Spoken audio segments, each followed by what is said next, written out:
إذا كان لديك تعطيل في حياتك ومشاكل كثيرة وهموم وغموم ولم تعرفي كيف تخرجين منها، لن تخرجي منها إلا بتطبيق قوانين الله في الأرض. قوانين الله في الأرض منها كثيرة، سأبدأ لك. الأولى وهي الصلاة، صلتك بربك. كيف هي صلتك بربك؟ هل تصلين الصلاة في وقتها؟ قال الله سبحانه وتعالى: إن الصلاة كانت على المؤمنين كتابا موقوتا. يعني يجب أن نصلي الصلاة في وقتها، وأن نصلي صلاة باطمئنان وبخشوع، أي لا نصلي ونحن ساهين أو لاهين في الحياة ونفكر في ماذا سأفعل بعد الصلاة، ماذا سأفعل في هذه المشكلة وأنا أصلي، بل أصليها باطمئنان وبخشوع. يعني أن الصلاة من الأمور الأساسية التي تقربنا من الله سبحانه وتعالى. من بعد الصلاة هناك الدعاء. الدعاء هو مخ العبادة. نحن لدينا مشاكل كثيرة ولا نقوى عليها إلا بقوة الله.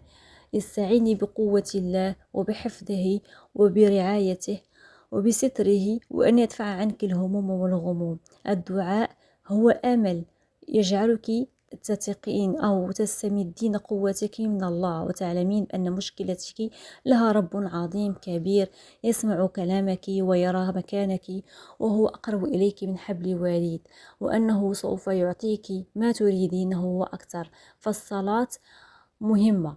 الدعاء مهم كذلك لأنه يقربنا من الإجابة.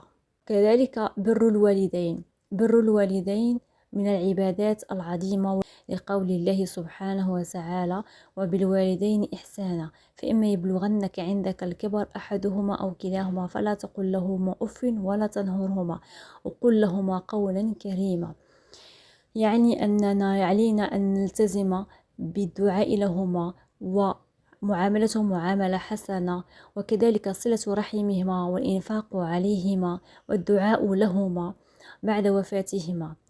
بر الوالدين سر تيسير الأمور معطلة، وسر فك جميع المشكلات. حتى إذا دعا لك والديك وأنت في الحياة فإن الله ييسر لك أمورك ويرتب لك أمورك، لأن برهما فهو طاعة من طاعة الله سبحانه وتعالى. ففك الأمور المعطلة تمشي بقوانين الله. انظروا إلى سيدنا يونس عندما كان في بطن الحوت، فإنه استمد قوته من الله. ماذا قال؟ قال: لا إله إلا أنت سبحانك إني كنت من الظالمين. عندما تقع في مشكلة أو في هم ليس من لك ملجأ إلا الله سبحانه وتعالى، تستمد قوتك منه فينجيك. وقال سبحانه وتعالى: وكذلك ننجي المؤمنين. يعني أن هذا لا يقتصر على سيدنا يونس هذا الدعاء، وإنما على كل مؤمن وقع في مصيبة أو وقع في بلاء يجب أن يدعو بهذا الدعاء، وهو سيد الاستغفار: لا إله إلا أنت سبحانك إني كنت من الظالمين. فنجيناه من الغم وكذلك ننجي المؤمنين. يعني أن الله سبحانه وتعالى ينجي كل مؤمن يدعو بنفس دعاء سيدنا يونس ذنون عندما كان في بطن الحوت. النفس البشرية لن ترتاح إلا أنها إذا مشت مع قوانين الله وطبقت قوانين الله في الأرض. الدعاء، الاستغفار، الصلاة على النبي عليه الصلاة والسلام التي تكفي الهم وتقضي الدين، كلها أمور أعطاها لنا الله سبحانه وتعالى كي نستعين بها. كذلك الحوقلة، كلها أشياء أعطاها لنا الله سبحانه وتعالى كي نستمد منها القوة ونستمد منها الدعم. كلها أشياء وقوانين تمشي في الأرض، لا يغير القدر إلا الدعاء. أتمنى من الله العلي العظيم كل من يسمع هذا الفيديو أن يرتب أموره ويكفي همومه ويدفع عنه ابتلاءاته ويعطيه حتى يرضيه ويحقق جميع أمانيه. وأتمنى لكم صحة جيدة.